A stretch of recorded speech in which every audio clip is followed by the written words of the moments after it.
Hi guys, welcome back to my channel. இன்றைக்கி நம்மளோட சேனலில் நல்ல கிறிஸ்பியான சிக்கன் ஃப்ரை வந்து எப்படி பண்ணலான்னு பார்க்க போகிறோம். சூப்பரான டேஸ்ட்டில் இருக்கும்.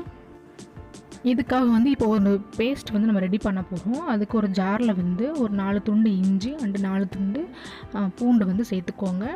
இது கூட அரை டீஸ்பூன் அளவுக்கு வந்து கரம் மசாலா, 1.5 டீஸ்பூன் அளவுக்கு வந்து காஷ்மீரி சில்லி பவுடர். அது சேர்த்தோம் அப்படின்னா நல்லா கலர் கொடுக்கும். அதுக்காக தான். உங்கள்கிட்ட இல்லைன்னா நீங்கள் நார்மலான சில்லி பவுடர் சேர்த்துக்கோங்க. இது கூட பார்த்திங்கன்னா 1 டீஸ்பூன் அளவுக்கு வந்து தந்தூரி சிக்கன் மசாலா. ரொம்ப சூப்பராக இருக்கும், நல்ல ஒரு டேஸ்ட் கொடுக்கும். அது சேர்த்துக்கோங்க. உங்கள்கிட்ட வந்து தந்தூரி மசாலா இல்லைன்னா பிரச்சனை இல்லைங்க, நீங்கள் நார்மலான சில்லி பவுடர் சேர்த்துக்கோங்க. இப்போ இது கூடவே 1 டீஸ்பூன் அளவுக்கு வந்து மல்லித்தூள் வந்து சேர்த்துக்கலாம். ஒரு அரை டீஸ்பூன் அளவுக்கு வந்து ஜீரகத்தூள்,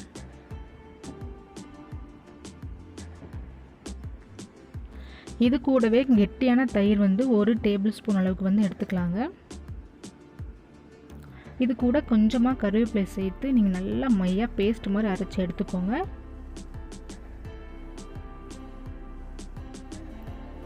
இப்போ நல்லா அரைச்சி எடுத்துகிட்டு வந்துட்டேங்க. பாருங்கள், நல்லா நைஸாக அரைச்சி எடுத்தாச்சு. சிக்கன் பார்த்திங்கன்னா நல்லா வாஷ் பண்ணி வச்சுருக்கேன். 2 லெக் பீஸும் கூடவே கொஞ்சம் சின்ன பீஸும் கட் பண்ணி வச்சுருக்காங்க. இது கூட நம்ம இப்போ அரைச்சி வச்சுருக்கிற மசாலா பேஸ்ட்டை வந்து சேர்த்துக்கலாம். இந்த மசாலா பேஸ்ட்டு தாங்க நமக்கு ஒரு நல்ல டேஸ்ட்டே கொடுக்க போகுது. இது கூட பார்த்திங்கன்னா கடலை மாவு வந்து 1.5 டீஸ்பூன் அளவுக்கு வந்து சேர்த்துக்கோங்க. கார்ன்ஃப்ளவர் வந்து 1 டீஸ்பூன் அளவுக்கு சேர்த்துக்கலாம். இது சேர்க்கும் போது கோட்டிங்க்கு வந்து ஹெல்ப்ஃபுல்லாக இருக்கும், அதுக்காக தான்.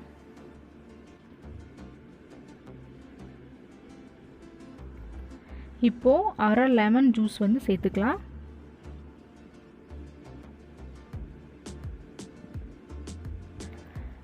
தேவையான அளவுக்கு வந்து உப்பு சேர்த்துக்கோங்க.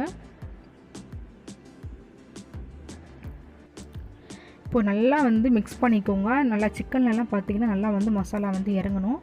ஸோ நல்லா மிக்ஸ் பண்ணுங்கள். நல்லா மிக்ஸ் பண்ணதுக்கப்புறமா ஃபைனலாக வந்து 1 டீஸ்பூன் அளவுக்கு வந்து அரிசி மாவு வந்து சேர்த்துக்கோங்க.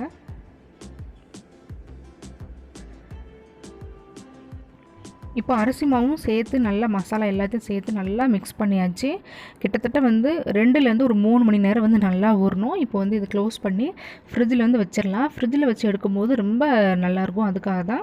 இப்போ பாருங்கள், ஒரு 3 ஹவர்ஸ்க்கு அப்புறம் எடுத்திருக்கேன். எடுத்து கடாயில் ஆல்ரெடி எண்ணெய் வந்து நல்லா ஹீட் பண்ணுறதுக்காக வச்சுருந்தேன். இப்போ வந்து லோ ஃப்ளேமில் வச்சுட்டு நம்ம வந்து ஒவ்வொன்றா சிக்கனை போட்டு நல்லா பொரித்து எடுத்துடலாம். லெக் பீஸ்லாம் வந்து நல்லா வந்து வேகணும், ஏன்னா உள்ளு வரைக்கும் வேகணும். ஸோ அதனால் வந்து லோ ஃப்ளேமில் வச்சு 2 பக்கமும் திருப்பி போட்டு நல்லா வேக வச்சு எடுத்துக்கோங்க. நீங்கள் ஹை ஃப்ளேமில் வச்சிட்டிங்கன்னா மேலே மட்டும்தான் வேகும், உள்ளே வேகாது, பச்சையாக இருக்கும். ஸோ லோ ஃப்ளேமில் வச்சு எடுத்துக்கோங்க. பார்க்கும்போதே உங்களுக்கு தெரியும் நல்லா கிறிஸ்பியாக இருக்குது பாருங்கள். இப்போ 2 பக்கமும் நல்லா வெந்திருக்குங்க, எடுத்துடலாம். இன்றைக்கி நம்ம பண்ணின மெத்தட் பார்த்திங்கன்னா நம்ம கடையிலலாம் வாங்கக்கூடிய அந்த சில்லி சிக்கன் டேஸ்ட்டுக்கு அப்படியே இருக்கும், சூப்பராக இருக்கும். இதே போலவே நம்மக்கிட்ட இருக்கிற எல்லா சிக்கனையும் வந்து நம்ம ஃப்ரை பண்ணி எடுத்துடலாங்க.